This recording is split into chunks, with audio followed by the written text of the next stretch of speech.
Yeah, well, let's dig in. Hello, everybody. I'm David Cooks, and I tell you what, we know that paralysis can take on many forms. It can be physical, like mine. It can be do anything you put your mind to. And what we try to do is feature stories that go from difficult places to fulfilling purpose. What seems impossible can be done by you. There's going to be some things said and done in this podcast today that can impact a generation. Man, this is going to be a good one. May knock you down, but don't let it stop you. We have with us today someone who ended up being a drug dealer, turned his life around to now where he is serving and helping young people to not fall into the same traps that he has fallen into. Now, we had this rule amongst us as young men that we would not get high on our own supply. And one night, a good friend of mine, who's also like a mentor to me, appeared to buy drugs from me. Very casually, I sold my mentor, my friend, drugs. And when he left, I stood there on that block and I think I probably cried. And I said, if I could sell my friend drugs after we made a pact that none of us would be on drugs, I could sell my mother drugs. And I said, I have to do something better. I have to get out of this, but I did not know what to do because that was all I knew. Got so much to give, a lot of life to live. You must go from paralysis to purpose. Get your pen and paper out. Yeah, I'm taking notes. Paralysis to purpose. Hello, everyone, and welcome to another episode of Paralysis to Purpose, the podcast. I'm your host, David Cooks, and let me take the time to thank you for listening to this podcast. And after you listen, please take a moment and review this podcast and share this podcast with someone else. You know, I say this every week, and I'm going to say it until I stop doing it. I love my job. I get to have conversations and meet some of the most inspiring and intriguing people in the world. And I mean, literally, the world. We've been in Nairobi, Kenya. We've been in Australia, and today we're in Trinidad. He's the CEO and founder of the Roots Foundation. He's also a prison chaplain. He helps with youth transformation and rehab. Someone told me, you need to talk to this guy. And I saw his name and I'm like, well, how do you say that? And they said, it's Mtima. Mtima Solwazi. He's going to share his story. We're going to have a conversation. And I can guarantee you this. And we haven't had a chance to talk about it yet. There's going to be some things said and done on this podcast today that can impact a generation. So get your seatbelt on and be ready. So welcome, my good friend. How are you? Thank you very much. And it's a pleasure being here. And welcome to your audience worldwide, in Kenya and all over the world. So welcome to everyone. Thank you very much for having me. Yeah. Well, let's get started with as a child, your family, how you were raised, where you were. Yes. So again, thank you for having me. I am Mtima Solwazi from all the way in Trinidad and Tobago, the beautiful Twin Island in the Caribbean, sunny side. So I grew up in Belmont. That's north of the capital city, Port of Spain, right? And Belmont in itself is a very historical community. Belmont was once called Freetown. That is an area where the former slaves would have occupied. So Belmont is a very cultural place. We have a lot of persons in terms of the arts, be it our carnival, right? And you know, the world knows about our carnival. We have the pan, a lot of persons involved in pan, in dance, in music. We have so many very rich, vibrant cultural icons from Belmont. So I grew up on a hill called Leon Hill.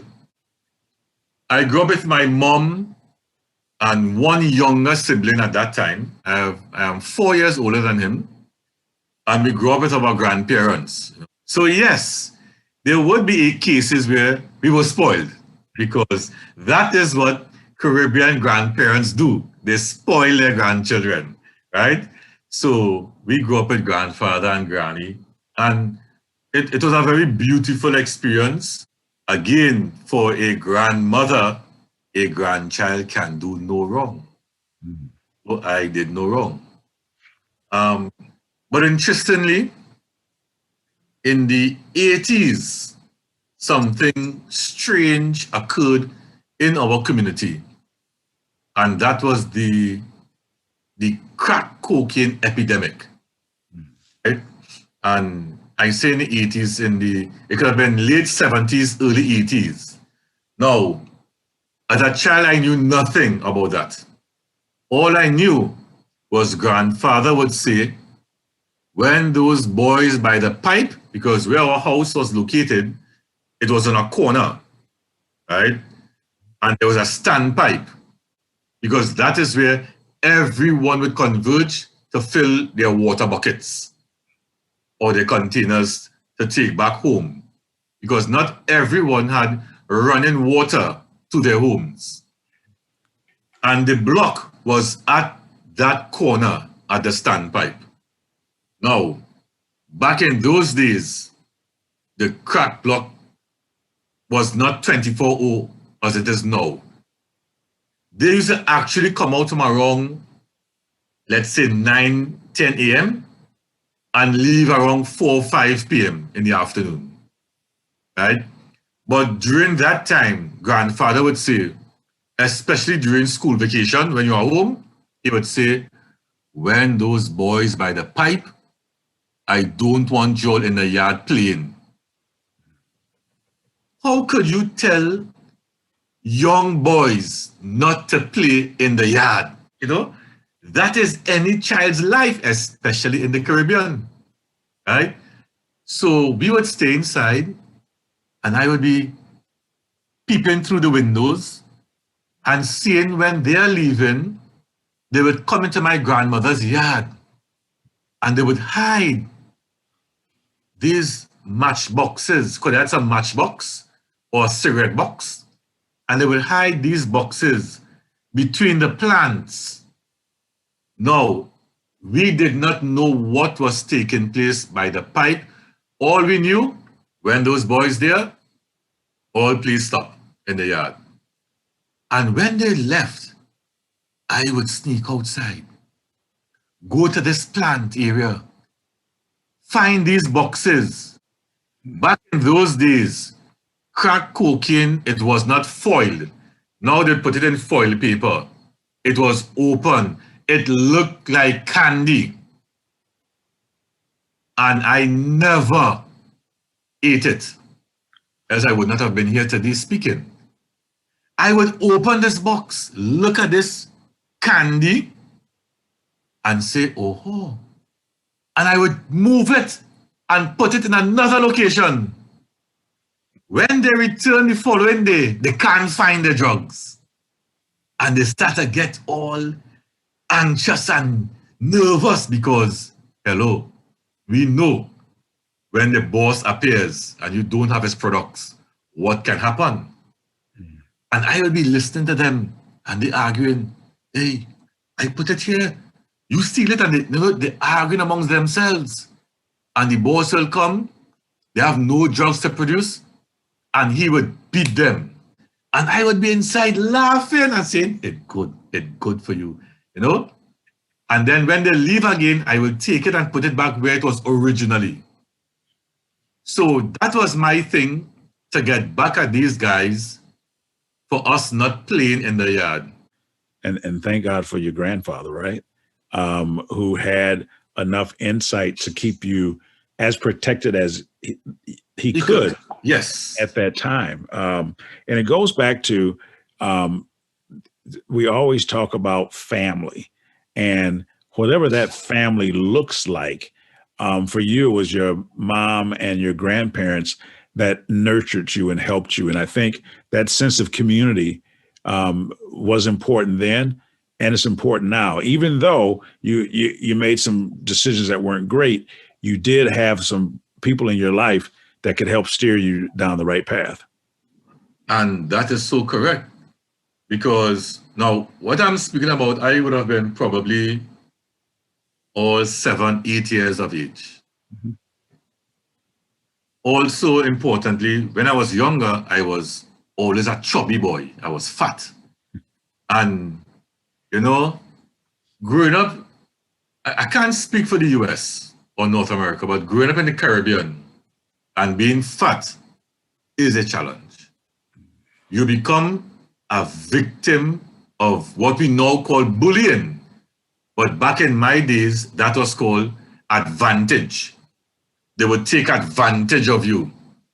And I suffered at the hands of both boys and girls.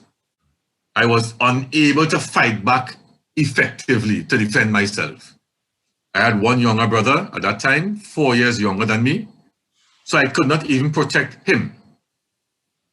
And I remember we got a skip, we call it a skip. So in the Caribbean, we have what you call standard 1, 2, 3, 4, and 5 at primary school, which is probably elementary school on your side.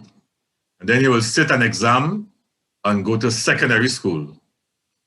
I got a skip from standard 2 to standard 4. I'm getting a skip from standard 2 to standard 4. Place me in a bigger class with bigger children in terms of age. I was one of the youngest. And the beatings, it increased because I'm this young child in this older classroom.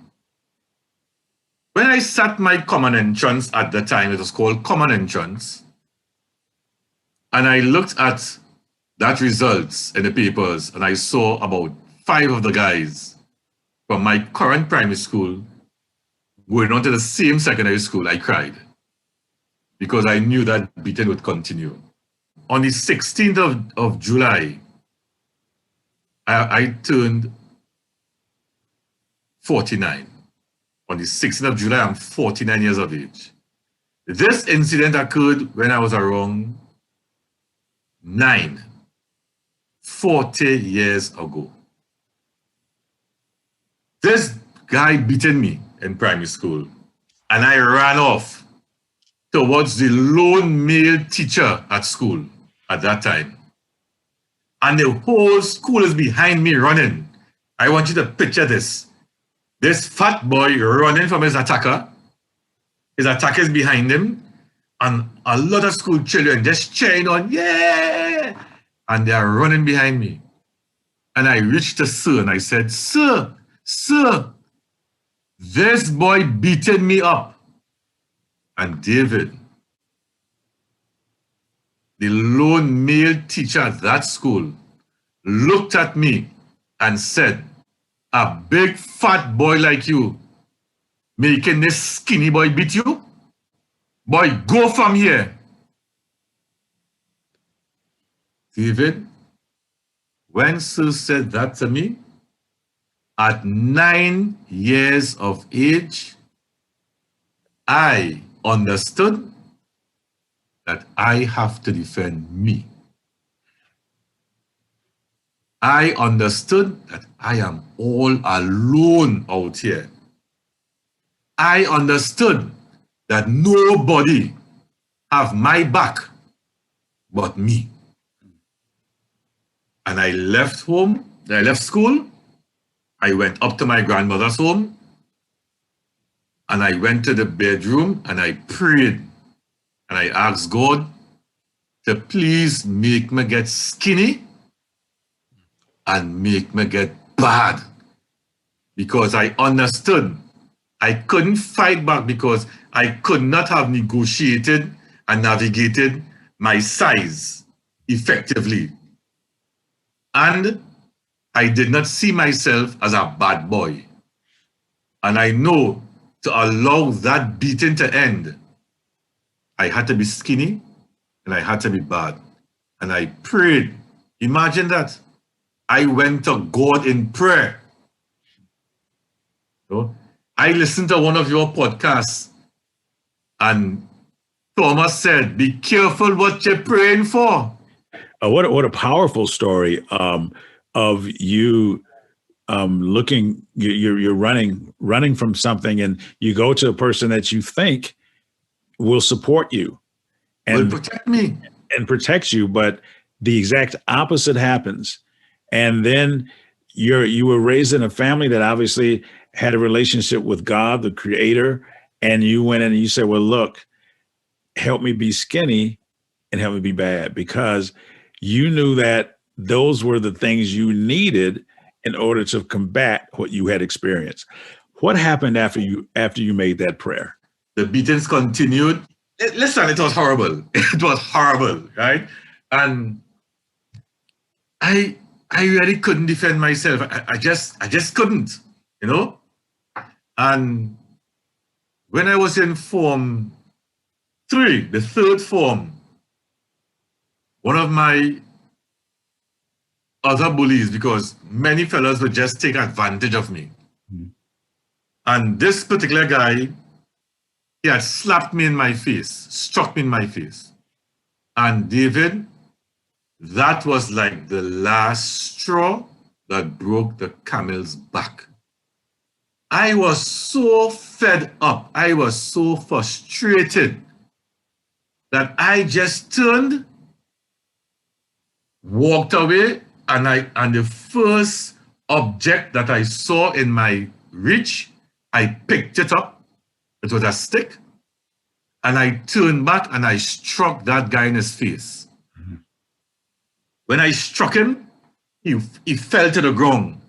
And I said, you should dead. And I ran straight to Granny. Straight back home to my grandmother's home. And I told her what just happened. And Granny watched me very calmly and said, okay, go back to school now. I said, Granny, what? She said, if you do the crime, you have to face the time. Go back to school. And I went back to school, and the principal or the headmaster, he said to me, this is now a police matter. Go home. And I went home. What saves me from that becoming a police matter is that said young man came forward and said to his parents and my parents that he deserved what he got from me because he was a bully to me. Now I have considered being bad, and also I lost a lot of weight because I began smoking marijuana, you know, doing this stuff that some teenagers will do to assert their manhood. We would attribute those type of rogue behaviors to manhood. And I think after that incident was where my life at that time, to me, went up. But in reality, it went down. Because unknowing to me, my best friend, his mother was a drug queen in Port of Spain. I did not know that before because he did not live with his mother in the community we live. We moved to Maloney. Maloney is in East Trinidad. He lived with his godmother. So I didn't know that. I did not know his mother's background. And she sent for me. She said, I want to see you. And when I went to her, she said who she was. And she said, I want you as my son because you're bad. You have more belly than my son. And whilst there, I saw these little rocks again. I remembered seeing from when I was small.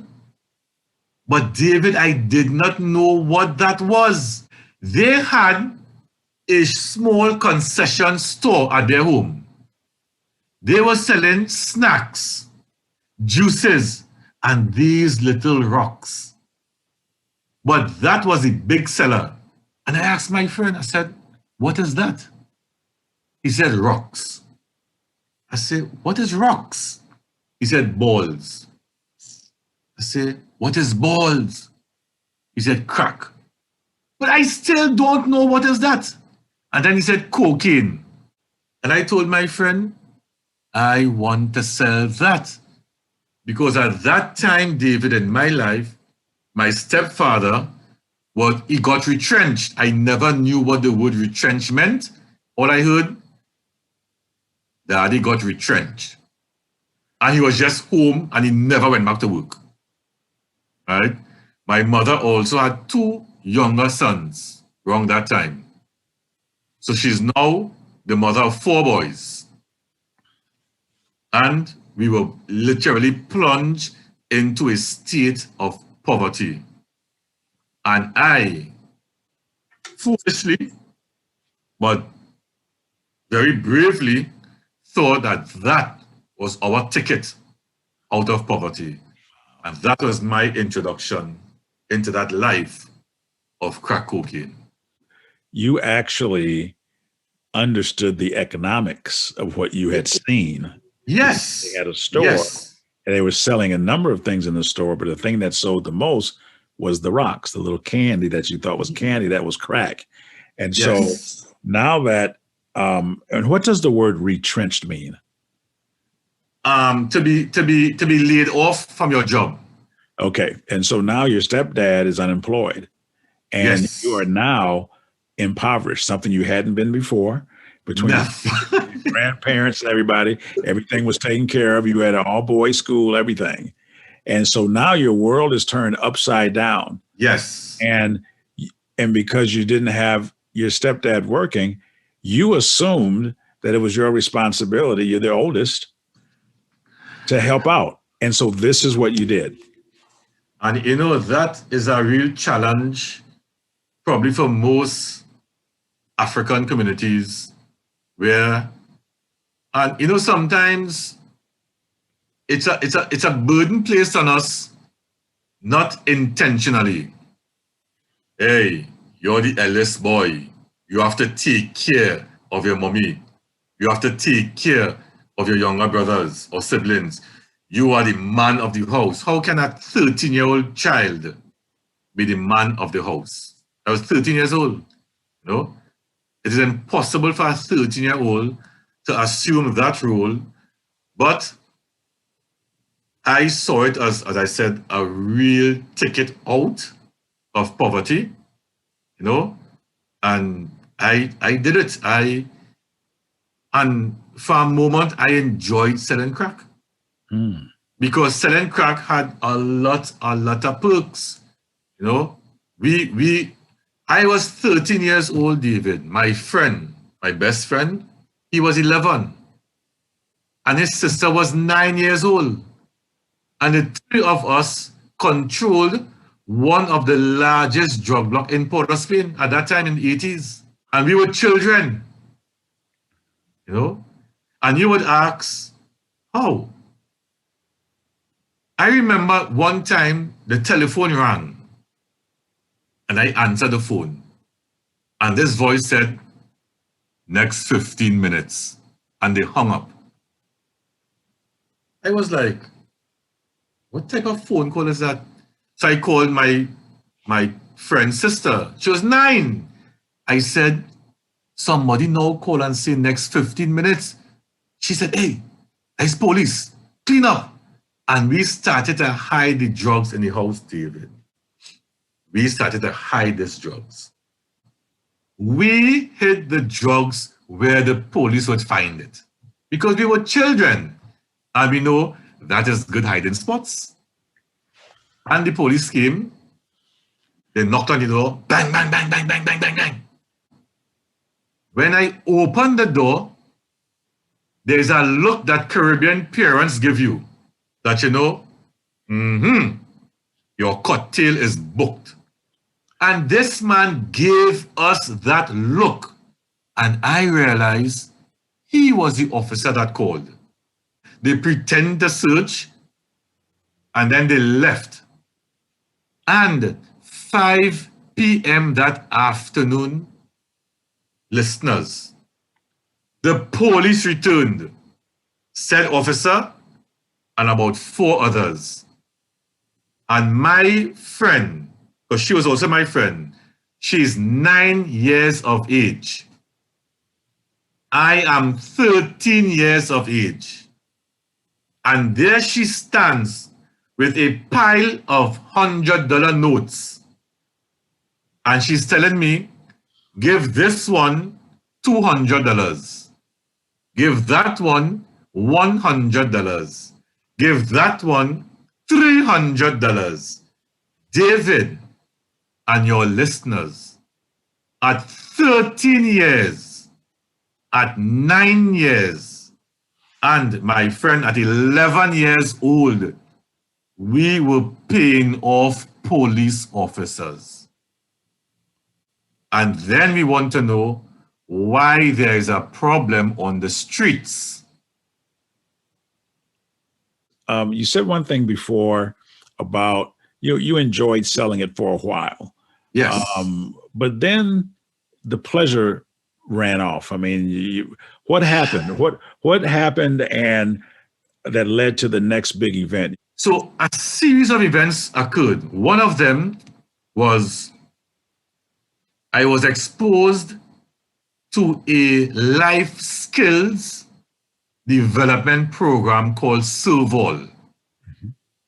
And at Solwazi, they had this adolescent development program. It's actually an attitudinal development program that takes you, the adolescent, on a journey through life.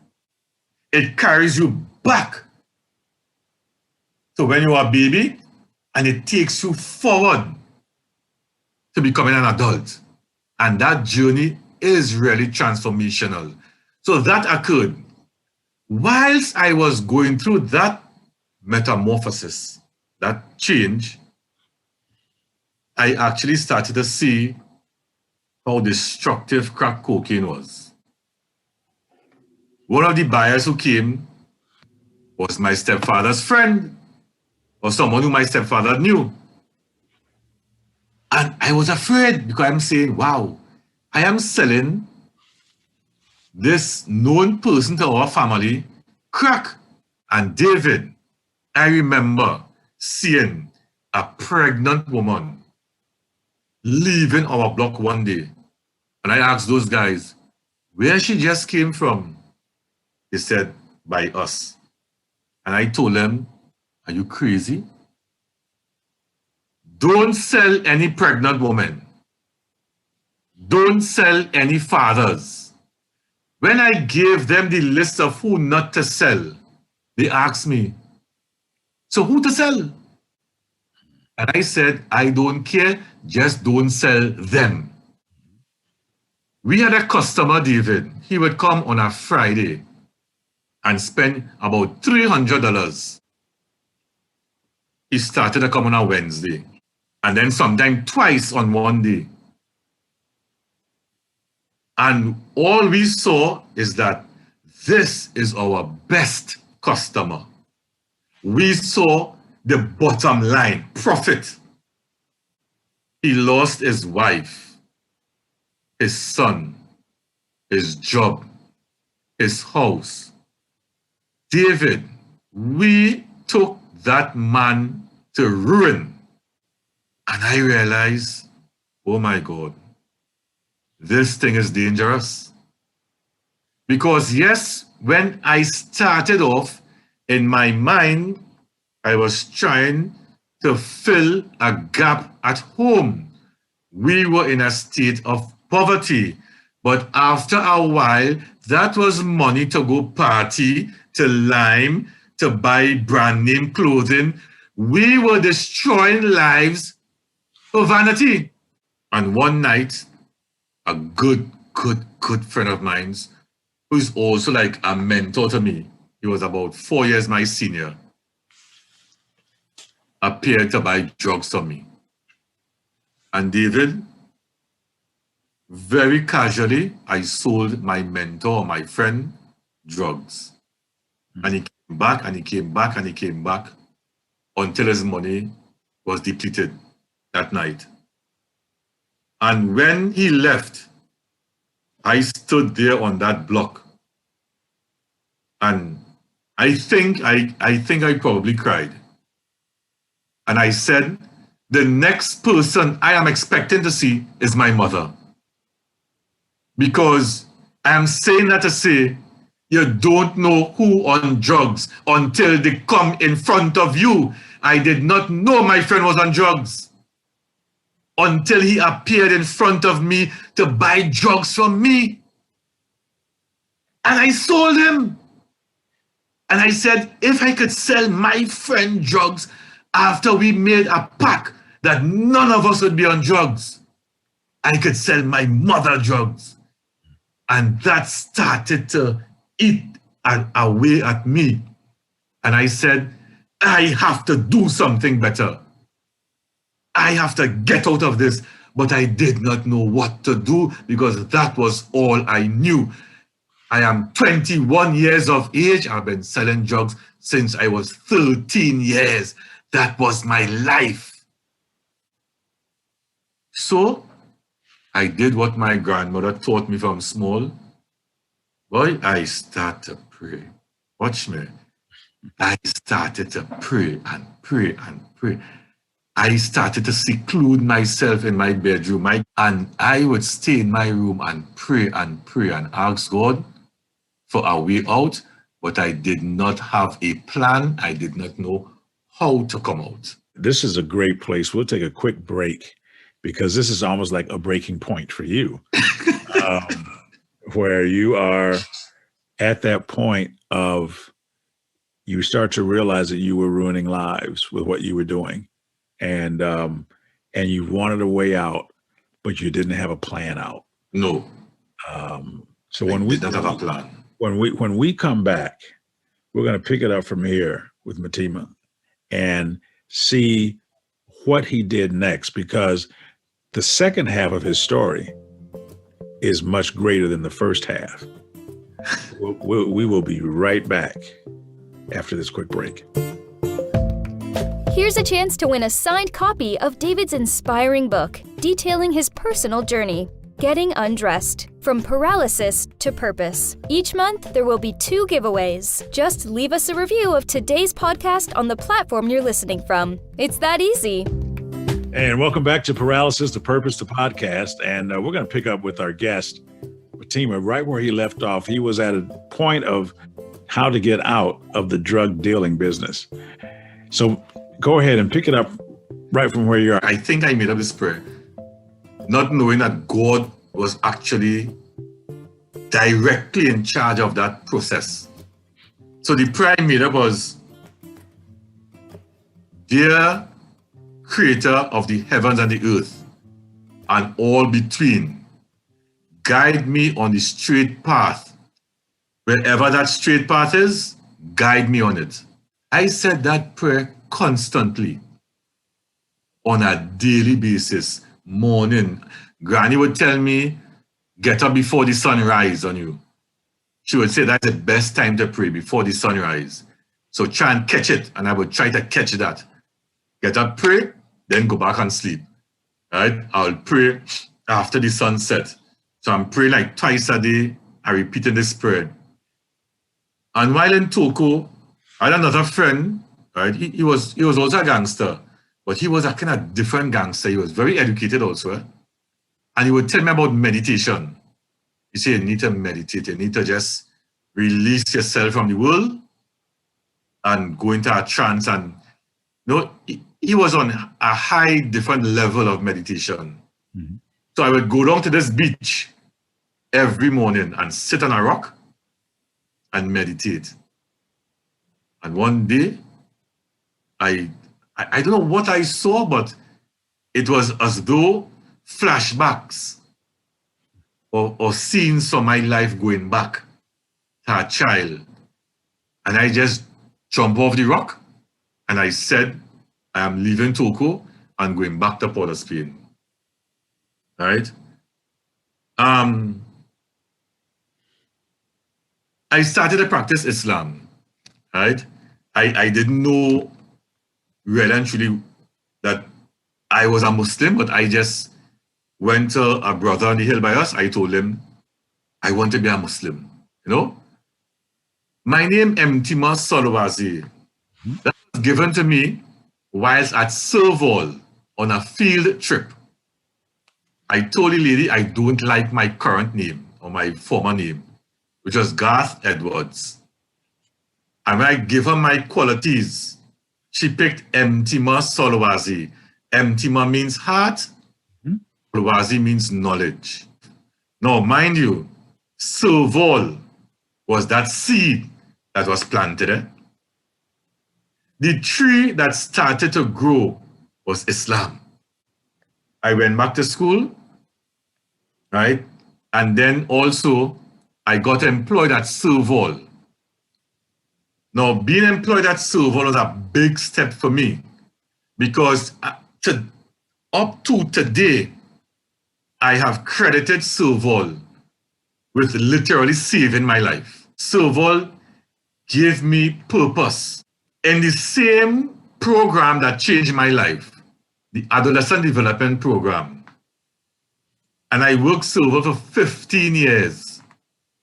While at Serval, I heard that you can be enrolled in university as an adult student. And David, I took that opportunity. And I did my certificate course in social work because I have that in me. From my certificate in social work,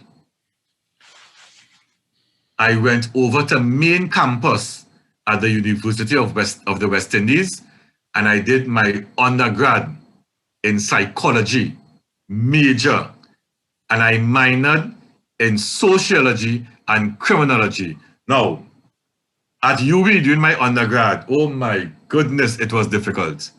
Remember, I did not have the academic qualifications. I did not do A-levels, so I did not have that bridge, that academic bridge into university. So everything at the university level was new to me. But I struggled. I made a lot of C's. And then I went to declare my course. And I told the CSR I want to do a double major. And she laughed. She said, "You don't have the GPA to qualify you to do a double major." When I looked at the courses I already took, I said, well, I'll do my major in psychology and I'll minor in sociology and criminology. Dear audience, from age 13 to age 21, I sold crack cocaine on the streets. I was involved in gang culture. I understand the life on the streets. When I did criminology, my lowest grade was A. I made a lot of A pluses. I aced the criminology course. Fortunately for me, but unfortunately for life, I was the only student who ever was arrested, who know about police and law, who know about crime. That was my baby. So one of the reasons why I started to work at the prisons is because when I was 16 years of age, I was arrested and sent to the adult prison where I should not have been sent to. I was a juvenile, but my case was an indictable charge, right? And they sent me to the adult prison. I got bail, and then the case went to the High Court 1 year after, at age 17. And I spent about 10 days in the adult prison at Port of Spain and at Golden Grove. And whilst at Port of Spain, I was in a cell with a notorious, well, he was labeled Trinidad Most Wanted at that time, right? And I was very observant. And I looked at what the environment I was in, right? We were transferred to the Golden Grove prison. And I was in a cell with 5 other guys, all charged for murder. And my charge wasn't murder. And I said to myself, this is the problem. We are taking young boys and mixing them with hardcore criminals and want to know why we have a problem on the streets. So from ever since at age 17, in my mind, I wanted to make a difference with that prison system. So when I got the opportunity in 2004, I actually dedicated my life to going to the prisons to help these young boys not transition over to adult prison. When did you first know that poetry and the spoken word, that was a gift that you had? Twofold. Now, when I started to write poems at age 16, I started to write it for my then girlfriend. And I write all these nice love poems, and her friends would come over, they would read the poems, and I would say, aha, I have something there, boy. I have lyrics to catch girls, because at 16, that's all your interest is. It was a whole love scene. But I realized that I don't think I should be writing about love. I have nothing against love, but I should not be writing about love when my friends are dying on the streets. But our poetry, the purpose of our poetry is transformative. Yeah. You know? And the ability to speak on so many issues. Yes. And you started off the podcast talking about how important the arts are in Trinidad. Yes. And whether it's dance and so this is one of the things that was naturally a part of your culture that you were able to take now and use it to reach people and to change young people, and you still do it now. On Paralysis to Purpose, the podcast, we talk about the journey from paralysis to purpose.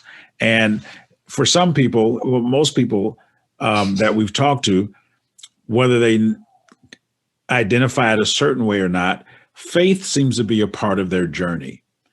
And you talked about it. You talked about it quickly, and about converting to Islam and practicing Islam. What role did that give you in terms of you'd come from a praying background and a family of faith, and now you are practicing Islam? What were the couple of things within that began to impact you the most that you begin to use as you reach kids with your poetry and some of the other things that you've done? So now, it's so interesting that in Trinidad at present, we have two major gangs on the streets. They call themselves Rasta City and Muslim. It is not based on ideology, right? So in Trinidad, when someone like my background becomes a Muslim, someone might think, oh my God, he has moved from bad to worst, right? Because, and you said it clearly, because I came from a background of prayer and faith, I think practicing Islam was an easy fit for me, because just before this interview, anticipating that the length it may be, I went to pray before, right? So I wouldn't have that to worry about, that, hey, my prayer time is upon me. So as a Muslim, you pray 5 times a day, right? But I already have this culture of praying. And because this 5 times a day is structured, it started to give me more purpose. My grandmother, who was not a Muslim, embraced me embracing Islam. And she would wake me. It's 5 o'clock, it's time to pray. You know, she would look for this moon. I saw the moon this evening, Ramadan starting tomorrow. I said, Granny, how you see the moon? I was looking for it. You know, she was so involved in that transformation, because she would say to me, hey, I don't know nothing about Islam, but she supported me because she realized Islam made me calm. How did you know when you went to university that social work and those areas of giving back were what you really wanted to do and what you were purposed to do? So with social work, when I got the opportunity to go to open campus, that's the adult learning, I wanted to give back to society, right? So I started to ask persons, what are these courses that allows you to give back? And somebody said social work. No, I did not know what was social work, right? So I said, well, yeah, it's something okay, right? And I did a little research and realized that it's a profession that involves, not just caring for persons, but helping them through situations. So I said, right, I will do social work. Why I chose psychology, a bit jokey. Now, my first interest was sociology, because some years ago, I met this doctor, Dr. Nasser Mustafa, and he gave a lecture about youth in crime and stuff like that. And I'm in the audience and I'm saying, he's Indian. I'm saying, how does this Indian man know about my life? Because when he's speaking, I could relate to it directly. So I asked someone, I said, who's that guy? They said, Dr. Nasser. Tell me, I'm a medical doctor? They said, no, doctor in sociology. And I said, what is sociology? And I am not ashamed to say, as an adult, I did not know what was sociology. I said, what is sociology? And they explained to me, and I said, I want to do sociology, right? But when I applied to UE, I was given misinformation from some students, and they told me they don't offer sociology for evening students. So I said, I will do psychology, because I also seriously wanted to understand why, or what is the reason behind the state of the black man. I am not making any apology for this, right? I'm not making any apology. When I started to go back to school before UE, I did evening classes and I did history, because I said something is wrong. Because in the Caribbean, they taught us that our history as black people began on the plantation. And when you have that as your foundation, David, you in for trouble. Your history, boss, could never begin on a plantation. A lot happened before that plantation life. So I wanted to understand what is our mindset? Why do we feel we have to kill each other? Why do we hate each other? You at a different level, David, in your life. I am at a different level in my life. And we are two strangers exchanging love. Your lived experiences were perfect for what you decided to go and study. Yes, interestingly, yes. You were able to take what was a lived experience and not a very positive one, but turn it into positivity to serve other people. But for David, for a man who don't have an academic foundation, to have a master's in sociology, I'm telling you, that is not no underachievement. That, because you say correctly, what would I have used? It could not have been an academic background. I actually used, David, a lot of my exams, when I wrote my exams, it was based on real stories. I just used the theories to give it somebody, but it was actually based on real stories. So on Paralysis to Purpose, on that road, on that journey, there are three things that I really think are important and that we try to talk about, and you've mentioned them. Yes. I want to go through each one of these and just give me a brief. Yes. First thing you think about when you hear them. The first pillar is perspective. So in terms of perspective, I will add purpose to it because I wanted something better in my life. I did not know what it was. I did not know what better looked like, right? But I think I used the perspective of prayer, right? Prayer with a purpose though, right? To achieve that, because that when I hear perspective, I probably, at least for me, that's how I interpret it. That because I wanted something different, but I did not know what different looked like and how to achieve different. So I used the perspective that was in my worldview, prayer. And prayer does give you a different perspective. Yes. Because all of a sudden another Change world, my world. Yeah, change my world is opened up to you. The second word is perseverance. Oh, but David, the whole story is perseverance. from being bullied, from in my grandfather's yard with those guys selling the drugs, to being bullied, to struggling at my, and that is one thing I pride myself with, that I don't give up. There you go. David, it can be how hard. I will pause, right? My master's was a 2-year program. I completed it in 5 years. It was very difficult. But you never stopped. No, I said, have to complete it. I have to finish it. Wow.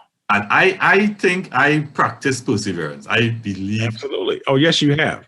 Because my whole life is perseverance. Yeah, there were times when you wanted to kill yourself and all that kind of stuff, and you did not. You kept going. So perseverance. But the last one is partnerships.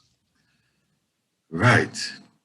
So I am a big believer in partnership because one, sometimes we feel it's about us, it's not about us. Yes, this is your podcast, but I was referred to you by someone. That is partnership. Foundation. We always extend ourselves, sometimes to our detriment, because some people do not respect partnership and believe that partnership means they should be in front. Partnership is just what I'm seeing on the screen. David side by side with me. That is partnership. Before we go, if there was one thing that you would love to leave our audience with, what would that be? I will leave the audience with the quote I heard only today. Stumbling is not about falling. It is about moving forward quickly. And I tell you what, that covers perspective, that covers perseverance, that covers partnership. I mean, that really does. And it gets you the purpose. It gets you the purpose because ultimately you talked about it. You figured out this was your purpose. And from your pain and from your struggle, you were able to identify purpose and you're no longer paralyzed. But and David, your podcast, your book is so powerful, right? Because I was in a state of paralysis. I said to you, I felt to my lowest when I realized that this drugs was so destructive, right? So I retreated to my room, secluding myself in my room was a form of paralysis that led to this purpose. Wow. right? Yeah, that's right. That's great. So, look, I'm sure we'll talk again. Yes. Because there's so much more to this story than we have time to talk about today. Yes. But if people are interested in supporting your organization or following you, what's the best way for them to follow you or get a hold of you? The easiest way is to Google Roots Foundation TT. Okay. Roots, ROOTS, Foundation TT. Right? And we would love to hear from persons just to drop a word to say hi, or to give advice, or right now we're in the process of establishing an academy, right, called Roots Cafe, Creative Academy for Edutainment, where we actually going to have a full pledge or full scale school. So we could actually track the progress of our youth. They could come into this space and they could be further developed and become somebody that they want to become. It was great to speak with you. We got a chance to talk about the definition of your name. That's heart knowledge. And that was important and just a fantastic story. Well, hey, again, man, thank you, Mtima, for coming. I guess on our podcast. And until the next episode of Paralysis to Purpose, the podcast, I'm David Cooks, reminding you that your ability to endure is always greater than your willingness to endure. You can do anything you put your mind to. Thanks for tuning in to Paralysis to Purpose. Don't forget to follow us on social media at Paralysis to Purpose on Facebook, Instagram, Twitter, and TikTok. To purchase his book, visit davidcookspeaks.com. Be sure to tune in next time for more inspiring conversations with David Cooks. My doctor had offered a blood test to find out gender pretty early on because it was kind of a new upcoming thing. And I'm a planner. So I was like, yeah, absolutely. I want to do the blood test.